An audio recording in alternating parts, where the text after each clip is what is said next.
Right, now I have another part of my starter circuit, which is the mains from the battery to the starter solenoid. And we have some crimps on here, as I said in the description from the first video, which you probably didn't read, but that's fine.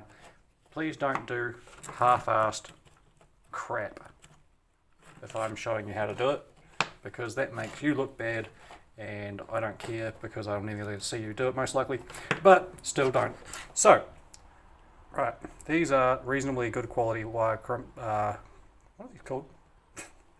Everyone calls them wire crimps, okay? So these are ones with little terminals on them, crimp terminals maybe. Anyway, so when you do it, people say don't twist the wire together. That's true, okay? Somewhat. You can twist it if you want, but if you do that, they tend to pull out easier. It's when you are doing an electrical socket that you twist the wires up. I know that 100%. Don't ever do that without twisting the wires up, but don't do that at all unless you're an electrician. And when you twist these, you'll notice when you strip them off that they're sort of facing in a certain direction. I believe it's they sort of twisted off to the left a little bit, but when you unstrip them, it's from your perspective, it looks like they're turned to the right a little. So just give them a little tweak so it makes it easier to get the crimp on. But don't go and tighten them up like as if it's a socket in a wall or whatever. And then crimp them on. Now, when you crimp them on, okay, this is important. This is the most important thing I'm going to tell you about in this video. Okay, you've got some pliers. Now, if you've got high quality pliers like these ones used to be, these aren't pliers, these are side cutters. If you have the pliers version, Mr. Pliers of this, you will have a little crimper in here. Now, these are electrician's pliers, okay? Now, don't use those. Don't use the electrician version of those on a car, please. You can use these for them. And, you know, a lot of welders use these as well. If you're going to get some cheap pliers for working on a car, there's a reason for that. Alright, there's a few reasons. Partly because you're going to fucking damage it. And these are up of $100, probably 60 or 70 when I brought them 15, 16 years ago. And these are $8, okay? And you're going to abuse these because what are you actually using this for on here that is actually a really precision task other than stripping a bit of wire, which you can do with these and do better anyway. These are for, you know, grabbing things and shit. So, sorry to swear on YouTube, but anyway. So in here, you have a little crimper that doesn't have an electrician style crimp tool, okay? This is just a flat one, okay? And these work really well when you've got insulation on your crimps. Because if you put this inside of one of these ones that are these, if you're keeping up with me, and you then proceed to crimp them, you're going to crush the insulation boot thing. So if you put them in here and just clamp down in there really hard, you won't. And as you can see, it doesn't go all the way together. And that's a good thing because it stops you over crimping it. The good thing about crimping is you generally have like a weird little sort of, almost like a torque setting, if you like. So if you're using the correct size for the correct wire or within a reasonable tolerance of that, I'm going to say officially don't use the wrong one, but I probably did. I didn't really look that much. If it fits snugly and then you crimp it up tight, it's fine. And when you do that, instead of crushing it, it's going to push it down to the size where it's in there tight and not actually crushing the copper, because copper, as you will most likely know if you've got up this far with anything, is a pretty weak material really in all relative terms to things, okay? So put them in there like that. Now, what I like to do is, just because I'm extra anal, is I'm going to put a bit of solder on the end, okay? So I'll show you a photo of somewhere else where I've done that. Like on here, okay? Now this is a completed one, and as you can see, I've got a bit of solder on there. It's just to help it not sort of work loose over time, and also it stops there being, I know there's a sharp edge there which I'll eventually take off. It also stops there being bits of wires poking out the end, which will poke you in the finger, and if you've ever had that happen to you, you'll know that that hurts. It's not that bad, but it's enough to make you go, ow. And when you're dealing with electricity, that's generally bad, mostly because electrical components are quite delicate. And, you know, I mean, if you're working with something dangerous, and you go, oh, that's a good way to fall off a ladder or whatever. Right, so just show you what else I've done here. We've got this mounted on here with the more complicated part of the wiring loom, which is going to be later on. We've got our starter solenoid mounted to the bottom of the battery box on this bracket that I've made, similar to the bracket I've made here. Sorry, it's a bit rough. I don't really care that it's a bit rough because it will wear itself and look decent after time. And then this is all connected up under here and through there. It's probably a bit average really. I should probably cable tie that at the bottom. And that was from the previous video. I also tied up my fuel line on the outside away from things and away from this part where it moves so I don't crush it. And put the battery in, which we're going to get something in here, maybe like a little rubber block or something to hold it. I know I was wobbling on in one video about having the wrong size battery. Yes, much too big. Looks too small is a bit rough really. I know it looks a bit rough, but it is actually new. I just got paint on it. Smaller isn't necessarily the wrong one, because for all I know, when this moped was made, batteries weren't as good. You know, everyone who knows about anything about automotive is going to know all about how batteries have improved lately. So for all I know, this is actually the correct one, and it just happens to be smaller for the type of starter motor and so forth. So I went on the internet and basically just typed in type of moped, and it came up with that battery. So yeah, so what I'm going to do now is I'm going to solder up my link, put it on, and then I'm going to show you it working.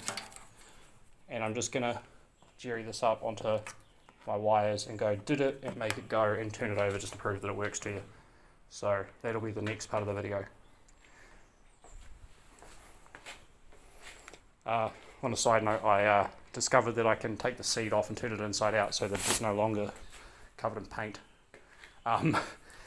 This has been cut down to get rid of the little lump in the middle to make it easier to slide back on the seat. I'm not going to state why, but anyone who rides mopeds for fun will know why. And then you can get a cover that is designed for a two-seater with no divider part and just go over the top of it.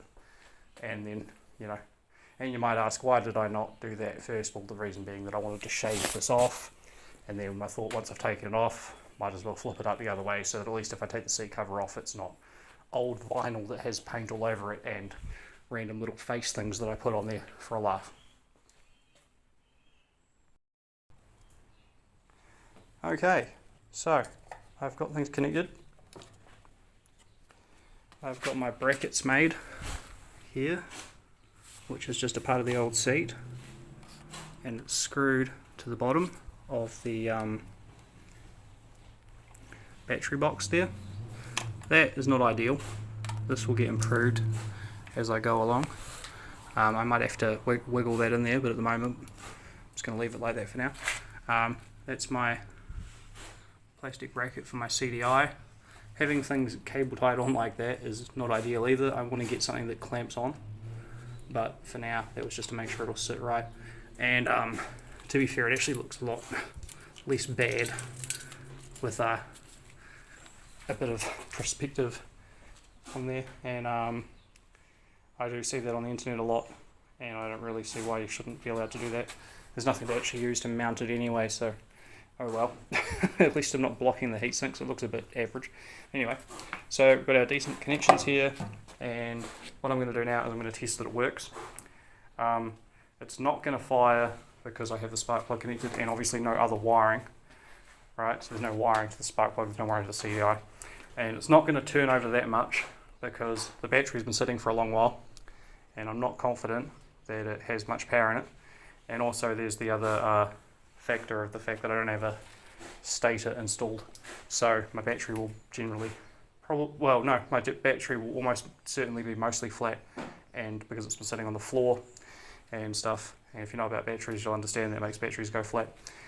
And also there's no way for as I turn the motor over for the battery to recharge itself as I do so it'll be worse than running, you know, turning your key till you go flat. So anyway, here we go. Here goes nothing. I'm going to point the camera just down so you can see the rear flywheel thing.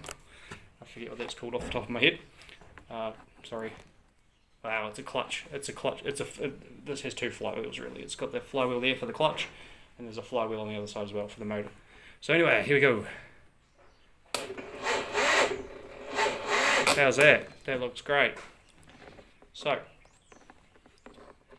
thanks for watching, and here's a bit of a view of what everything looks like currently. As you can see, nothing's smoking. Obviously nothing would smoke after that much turning over, even if it was done incorrectly. But yeah, it's good. Okay, I'm happy with where we're up to so far. So in the next video I'm going to be wiring up the rest of the loom. I'm going to make a loom, like I said earlier, that is for the rest of the rear end. So that's not part of this lighting circuit, so it's effectively going to be the engine loom that is connected to the CDI. I have to wait for my stator to come so that I can work out how many wires I'm going to actually need and so on. There are different varieties of stators. I decided I'm just going to go with a cheap one. A race stator, I don't have to have, if I have one of those I can't really have an electric start, so rather than rethinking what I'm doing and going to a kick start and getting rid of my circuit that I just put on, I'm going to get the cheap AliExpress stator that's standard for this engine. There are other things you can get for it. You can get really expensive ones that are from Britain that are like race stators with variable things, and I don't know what else they have, but they're $400-500, and then the one from AliExpress is like $40 New Zealand, so I'm going to go with that. Please forgive my slightly rough cable tying here. Potentially it would be better if the cable ties were on the connections for the cable ties were on the back, but despite this looking a bit average, at least they're on the corners, which makes it so they don't move around. I'm going to see if I can get something better, but for now that's probably okay. I know I like to womble on about doing things like as well as you can with what you have, but even though that looks pretty crap, it's as well as I can with what I have anyway. So yeah, next video, wiring loom for the engine. So stay watching for more of the content that I make. Thank you.